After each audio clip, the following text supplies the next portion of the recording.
चीन एक मार्क्सवादी लेनिनवादी राज्य है।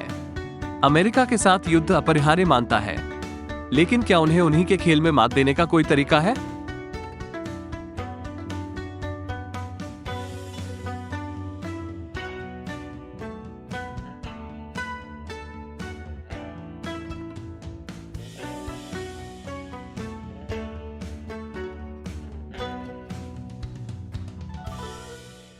चाइना अनसेंसर्ड में आपका स्वागत है। मैं क्रिस चैपल हूं। क्या चीन से युद्ध अवश्यंभावी है? संयुक्त राज्य अमेरिका के सबसे वरिष्ठ सैन्य अधिकारी joint chief of staff general mark मिले के अध्यक्ष के अनुसार चीन का मानना है कि हां, अमेरिका के साथ युद्ध अपरिहार्य है। और मिले पूरी तरह से मार्क्सवादी विचारधारा को दोष देते हैं। यहां वो सरकारी कार्यकारी मीडिया समूह के साथ हाल ही में एक साक्षात्कार में हैं। At least their military and perhaps others have come to some sort of conclusion that war with the United States is inevitable. I think that's a very dangerous thing, but they come out of a Marxist ideology, Marxist thought processes, and in Marxism, they believe in historical determinism, they believe in a linear approach to history. और खासकर Taiwan को लेकर युद्ध हो सकता है। Let me ask you this: do you agree with those who are saying the United States needs to significantly increase the speed in which it's getting arms to Taiwan? I do, because I think that President Xi, the head of the Chinese Communist Party, he gave several speeches both recently and in the last couple of years, and he set a date of 2027, where he said explicitly in open press for the Chinese People's Liberation Military, the Army, Navy, and Air Force, to be ready to have the capability to attack and seize the island of Taiwan by force. इसलिए मुझे ठीक वो नहीं मिला जो general मिले ने कहा था। मैंने कभी नहीं देखा कि शी जिनपिंग ने 2027 तक ताइवान पर आक्रमण करने के लिए क्षमता रखने के लिए तैयार सेना के बारे में सार्वजनिक बयान दिया। फरवरी में किया के प्रमुख ने कहा कि अमेरिकी खुफिया ने कहा कि उन्होंने ऐसा कहा, लेकिन मैंने कभी नहीं सुना कि शी जिनपिंग ने इसके लिए कोई विशिष्ट वर्ष रखा हो।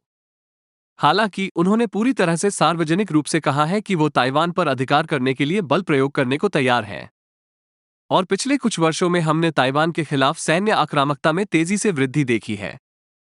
चीनी युद्धक विमान नियमित रूप से ताइवान के वायु रक्षा पहचान क्षेत्र में प्रवेश कर रहे हैं। दरअसल ताइवान की राष्ट्रपति त्साई इंग वेन की हालिया अमेरिकी यात्रा के दौरान चीन ने ताइवान के पास सैन्य वाहनों का एक दल भेजा था। और राष्ट्रपति त्साई के अमेरिका में होने का कारण यह था कि वो बेलीज और ग्वाटेमाला जा रही थी। दुनिया में ऐसे 2 देश बचे हैं जो अभी भी ताइवान को कूटनीतिक रूप से मान्यता देते हैं। चीनी कम्युनिस्ट पार्टी ताइवान के साथ संबंध तोड़ने के लिए दुनिया भर के देशों को पाने के लिए कई तरह के दबाव की रणनीति का इस्तेमाल कर रही है। हाल ही में मार्च के अंत में होंडुरास ने पीपुल्स रिपब्लिक ऑफ चाइना के पक्ष में ताइवान को बाहर कर दिया। वापस अमेरिका जाते समय राष्ट्रपति त्साई ने सदन के अमेरिकी अध्यक्ष केविन मैकार्थी से भी मुलाकात की। बेशक बीजिंग ने कहा कि अगर बैठक हुई तो वो जवाबी कार्रवाई करेगा, जो हमेशा की तरह धमकी के बारे में सब कुछ था। लेकिन ताइवान को लेकर युद्ध की बहुत वास्तविक संभावना है। विशेषज्ञों का कहना है कि ताइवान पर चीनी आक्रमण एक खूनी तार्किक दुःस्वप्न होगा। एक अमेरिका को जीतने की गारंटी नहीं दी जा सकती है। तो ताइवान इतना महत्वपूर्ण क्यों है? मैं आपको ब्रेक के बाद और बताऊंगा। वापसी पर स्वागत है।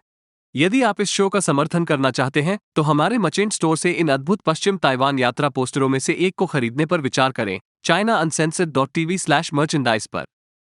अमेरिका और चीन दोनों के लिए ताइवान फोकस का केंद्र बन गया है। दोनों पक्ष ताइवान को अपने राष्ट्रीय हितों के लिए गंभीर रूप से महत्वपूर्ण मानते हैं और इसे सुनिश्चित करने के लिए खून बहाने को तैयार हो सकते हैं। तो ताइवान इतना महत्वपूर्ण क्यों है? चीनी कम्युनिस्ट पार्टी के लिए यह बहुत स्पष्ट है। 1949 में चीनी गृह युद्ध के अंत में मात्सेतुंग की कम्युनिस्ट गुरिल्ला सेना ने मुख्य भूमि चीन पर नियंत्रण कर लिया। पूर्व सरकार चीन गणराज्य अपने संचालन के मुख्य आधार के रूप में ताइवान भाग गई। और भले ही चीन ने अतीत में आक्रमण करने की कोशिश की हो, लेकिन गतिरोध आज भी जारी है। अगर शी जिनपिंग को ताइवान की विजय का तांडव करना होता तो वो कुछ ऐसा हासिल कर लेते जो मात्सेतुंग भी नहीं कर सकते थे। लेकिन ताइवान में अमेरिका के भी जबरदस्त हित हैं। इसके मूल रूप से 4 बड़े कारण हैं। पहला, ताइवान का रणनीतिक स्थान है। ये पहली द्वीप श्रृंखला कहलाती है। ये जापान से ताइवान, फिलीपींस तक द्वीपों की यह दीवार है। पहली द्वीप श्रृंखला पर अमेरिका के कई रणनीतिक सैन्य ठिकाने हैं। अनिवार्य रूप से यह चीन की सेना को प्रशांत क्षेत्र में शक्ति का प्रक्षेपण करने से रोकता है। लेकिन अगर कम्युनिस्ट पार्टी ताइवान पर कब्जा कर लेती है तो वे अपनी सेना को अबाधित रूप से प्रशांत क्षेत्र में भेज सकते हैं, साथ ही दक्षिण और पूर्वी चीन सागर पर अपना नियंत्रण मजबूत कर सकते हैं। ताइवान के इतना महत्वपूर्ण होने का एक और कारण यह है कि वहां 23 मिलियन लोग रहते हैं। ताइवान एक फलता फूलता लोकतंत्र है, जो कम्युनिस्ट पार्टी के इस दावे का सबसे बड़ा खंडन है कि चीनी लोग लोकतंत्र को संभाल नहीं सकते। अगर कम्युनिस्ट पार्टी ने सत्ता संभाली तो यह एक बंजर भूमि बन जाएगी। कम्युनिस्ट पार्टी के एक अधिकारी ने सुझाव दिया है कि ताइवान पर कब्जा करने के बाद पार्टी को ताइवानियों को फिर से शिक्षित करने की जरूरत है। एक ऐसे देश से दिलासा देने वाला बयान नहीं जहां पुनः शिक्षा शिविर है, जहां वे लोगों को प्रताड़ित करते हैं और मारते हैं। जो मुझे तीसरे सबसे बड़े कारण पर लाता है कि ताइवान अमेरिका के लिए महत्वपूर्ण है। यदि अमेरिका ताइवान के लोकतंत्र को चीन के अधिनायकवादी शासन में गिरने से बचाने में विफल रहता है तो अमेरिका अब एक महाशक्ति नहीं रहेगा और एशिया पर चीन की मजबूत पकड़ अटूट होगी। ऑस्ट्रेलियाई पत्रकार माइकल शूब्रिज के अनुसार, यदि बीजिंग सफलतापूर्वक ताइवान पर आक्रमण करता है तो अमेरिकी निष्क्रियता अमेरिकी शक्ति को गहराई से कम कर देगी और ये दिखाएगी कि अमेरिका और उसके सहयोगी ऑस्ट्रेलिया सहित सीसीपी कार्रवाई के सामने महत्वपूर्ण सामान्य हितों को सुरक्षित करने के लिए एक साथ कार्य नहीं कर सकते। जैसा कि लेखक ग्रांट न्यूज़हैम ने हाल ही में हमारे पॉडकास्ट पर कहा, एशिया लगभग रातों रात लाल हो जाएगा। और अंत में, ताइवान पर एक सफल चीनी आक्रमण चीन को संयुक्त राज्य अमेरिका को सीधे धमकी देने के लिए एक प्रमुख स्थिति में रखता है। सेंटर फॉर स्ट्रेटेजिक स्टडीज के मुताबिक दक्षिण चीन सागर से अरबों डॉलर की शिपिंग होती है। अगर चीन चाहे तो शिपिंग को रोककर प्रभावी रूप से अमेरिका पर प्रतिबंध लगा सकता है। उसके ऊपर ताइवान दुनिया के अधिकांश उन्नत अर्धचालकों का निर्माण करता है। आक्रमण उस आपूर्ति श्रृंखला को पूरी तरह से बाधित कर देगा। याद रखें कि जब आपूर्ति श्रृंखला को कोविड द्वारा खराब कर दिया गया था तो चीजें कितनी खराब थीं। ठीक है कि हर कोई सक्रिय रूप से इसे ठीक करने की कोशिश कर रहा था। ये और भी बुरा होगा। अमेरिकी सेना पर निर्भर सभी उच्च तकनीकी आपूर्ति सहित अमेरिका का तकनीकी लाभ समाप्त हो जाएगा। लेकिन चूंकि चीनी कम्युनिस्ट पार्टी ताइवान को इतनी बुरी तरह चाहती है और संयुक्त राज्य अमेरिका को उन्हें रोकना है, तो क्या इसका मतलब यह है कि युद्ध अपरिहार्य है? आवश्यक रूप से नहीं। जनरल मिले के अनुसार, भले ही चीन युद्ध को अपरिहार्य मानता है, लेकिन इसका मतलब यह नहीं है कि ऐसा होना ही चाहिए। I don't believe war is inevitable. I don't think it's imminent. But I do think that we need to be very, very pragmatic and cautious going forward, and we will reduce the likelihood of war if we remain really, really strong relative to China, and China knows that we have the will to use it if necessary. इसलिए communist party जानती है कि Taiwan को पाने के लिए उसे संयुक्त राज्य के लोगों को यह विश्वास दिलाना होगा कि ताइवान महत्वपूर्ण नहीं है, ये खून बहाने लायक नहीं है। और अगर चीनी शासन अमेरिकियों को यह विश्वास दिलाने में बरगला सकता है कि अमेरिका को ताइवान को छोड़ देना चाहिए, तो खून बहेगा। तो अब आप जान गए होंगे कि ताइवान इतना महत्वपूर्ण क्यों है। और अगर आप किसी को अन्यथा कहते हुए सुनते हैं तो आप जानते हैं कि उन्हें क्या कहना है। और आप जैसे दर्शकों के समर्थन के बिना ये शो अस्तित्व में नहीं होता। YouTube अक्सर इस चैनल से लोगों को विमुद्रीकरण, दमन और गुप्त रूप से अनसब्सक्राइब करता है। चाइना अनसेंसर्ड व्यवसाय से बाहर हो जाएगा यदि यह उन लोगों के लिए नहीं था जिन्हें मैं चाइना अनसेंसर्ड 50 सेंट आर्मी कहता हूं, जो हमारे काम का समर्थन करने वाले प्रशंसक हैं।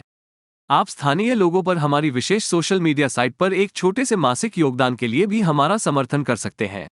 वो है chinauncensored.locals.com। लेकिन चाइना अनसेंसर्ड 50 सेंट आर्मी को धन्यवाद के रूप में मैं प्रत्येक एपिसोड के अंत में उनके एक प्रश्न का उत्तर देता हूं। आज का सवाल निकलन 1 से आता है। चूंकि प्रतिबंधित अधिनियम संघीय सरकार को वीपीएन और किसी भी वेबसाइट या ऐप को पसंद नहीं करने की शक्ति देता है, और चूंकि एफओआई अनुरोध प्रतिबंधित अधिनियम जनादेश पर लागू नहीं होते हैं, क्या आपको लगता है कि अमेरिकी सरकार स्थानीय लोगों, रंबल, सबस्टैक और अन्य साइटें जो सरकार को प्रभावित करती हैं, फेसबुक, इंस्टाग्राम आदि जैसी साइटों को प्रभावित करती हैं? सुप्रीम कोर्ट इसे असंवैधानिक के रूप में कैसे रद्द नहीं कर सकता है? ट्विटर की फाइलें इस सब में कैसे फिट होती हैं? एक उत्कृष्ट प्रश्न, निक। हमने वास्तव में अपने दूसरे चैनल अमेरिका अनकवर्ड पर प्रतिबंधित अधिनियम को गहराई से कवर किया। मैं लिंक के साथ एक पिन की गई टिप्पणी छोड़ दूंगा। लेकिन यहाँ इसकी कमी है। पहले, अच्छा, टिकटॉक ही समस्या नहीं है। समस्या यह है कि चीनी कम्युनिस्ट पार्टी अमेरिकी स्वतंत्रता को कमजोर करने के लिए अमेरिकी स्वतंत्रता का उपयोग कर रही है। यदि आप केवल टिकटॉक पर प्रतिबंध लगाते हैं तो कम्युनिस्ट पार्टी कुछ और ही शुरू कर सकती है। इसलिए आपको ऐसे कानून की जरूरत है जो उस समस्या की जड़ तक पहुंचे। रेस्ट्रिक्ट एक्ट यही करने की कोशिश करता है। हालांकि बिल में भाषा बहुत अस्पष्ट है और एक बड़ी खामी प्रदान करती है जो सरकार को इस बारे में पूरी तरह से अपारदर्शी होने देगी कि वो कानून को कैसे लागू करती है।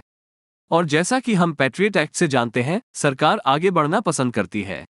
अच्छी खबर यह है कि बिल अभी तक समीक्षा के लिए समिति के पास नहीं गया है, इसलिए बिल की भाषा बदलने और इसके साथ सभी समस्याओं को ठीक करने के लिए अभी भी बहुत समय है, खासकर यदि आप अपने स्थानीय कांग्रेसियों को दोनों सीनेट में बुलाते हैं और सदन, और उन्हें बताएं कि आप क्या सोचते हैं। लेकिन फिर से, मैं अनुशंसा करता हूं कि हमने उस पर किए गए पूर्ण एपिसोड की जांच की। आपके प्रश्न और आपके समर्थन निक के लिए धन्यवाद। और देखने के लिए धन्यवाद। एक बार फिर मैं क्रिस चैपल हूं। आपसे अगली बार मिलेंगे।